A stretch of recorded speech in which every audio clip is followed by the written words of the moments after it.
Salam müəllimlər, mən Könül Əliyeva. Bugün sizə 5-ci sinif texnologiya dərsliyi 2-ci mövzunun izahını verəcəm.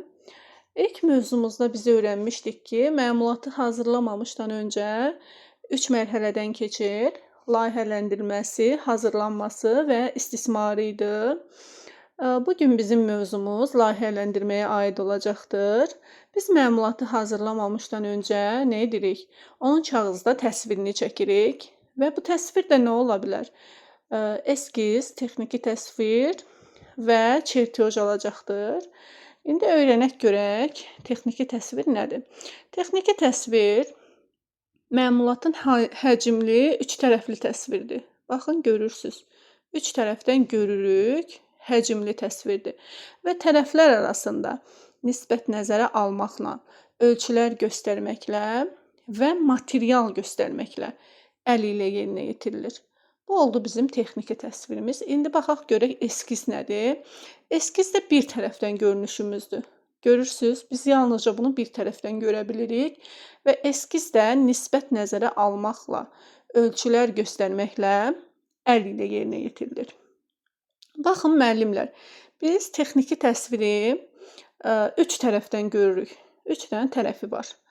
Amma eskizi bir tərəfdən görürük. Bunların fərqi tərəflər arasında sözüdür və material göstərməklə sözüdür. Yəni material sözüdür.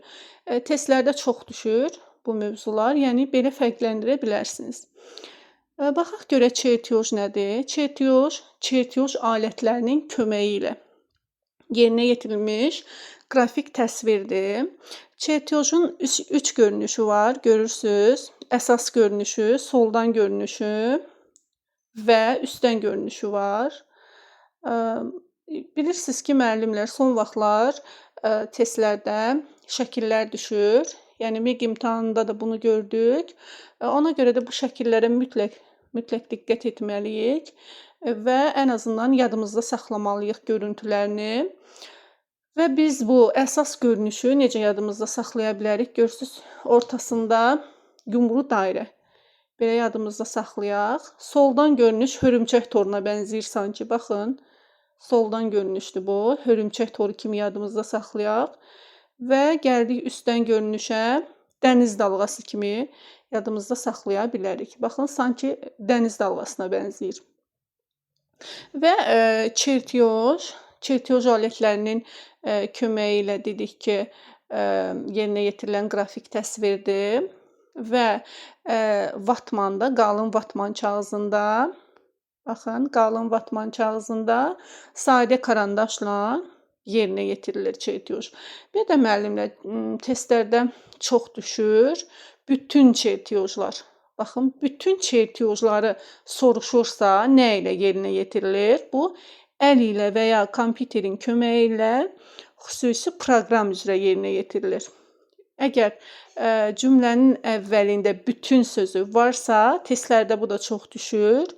Biz onu da götürəcəyik, əl ilə və ya kompüterin köməyi ilə xüsusi proqram üzrə yerinə yetirilir. Xətlərimizə baxaq. 5 cür xəttimiz var müəllimlər. Bunlar hansılardır? Detalın konturu, bütöv əsasdır. Şəkillərdən də görünür. Çıxarılan bütöv nazikdir. Ölçü göstərən bütöv nazikdir. Baxın, simmetriya oxu.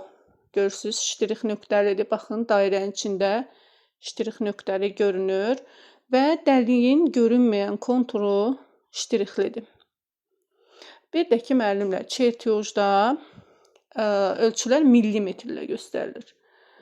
Millimetrlərlə göstərilir ölçülər və yığma çertyozlarında məlumatın adı, detalın adı, miqyası və materialı harda verilir? Spesifikasiyada verilir. Spesifikasiya nədir müəllimlər? Xüsusi cədvəldir. Cədvəl formasında qeyd olunur. Orada yenə təkrar eləyirəm, detalın adı, məlumatın adı, miqyası və materialı göstərilir. Və bu cədvəl harda yerləşir? Bizim qrafik təsvirlərimizin, yəni ki, eskizin, çertyozun, texniki təsvirin aşağı sağ küncündə yerləşir. Miqyasa baxaq. Miqyas nədir? Miqyas məlumatın həqiqi ölçülərinin neçə dəfə böyüdüldüyünü və ya kiçildiyini göstərən ədəddir. Miqyaslar 3 cür olur. Hansılardır bunlar? Böyüdülmüş miqyas. Baxın müəllimlər, böyüdülmüş miqyas. Bu da testlərdə çox düşür. Görürsüz, açar sözündən bunu belə yadınızda saxlaya bilərsiniz ki, böyüdülmüş miqyasda böyük rəqəm öndə olur. Baxın 2. 2 öndədir. 4. 4-ün 1-ə, yəni 4 öndədir. 5-in 1-ə, 5 öndədir. Ancaq kiçildilmiş miqyasda kiçik rəqəm öndə olur. Baxın, 1-in 2-yə, 1-in 4-ə, 1-in 5-ə. Görürsüz, kiçik rəqəm öndədir. Açar söz kimi bunu belə yadınızda saxlaya bilərsiniz testdə, test tapmaq üçün. Və natural miqyasımız var. Bu da 1-in 1-ə ölçüsündə göstərilir. Və bu ölçülər, məlumatın təsviri üzərindəki ölçülər, yəni nə böyüdülmüş deyil, nə kiçildilmiş deyil. Artıq bunlar real ölçülərdir. Real ölçülər şəklində göstərilir. Məlumatın çertyojunu oxumaq nə deməkdir? Onun adını, formasını, ölçülərini, materialını, miqyasını, eləcə də təşkil olunduğu detalların sayını və onların birləşmə növünü təyin etmək deməkdir. Bugünkü mövzumuz bu qədər müəllimlər.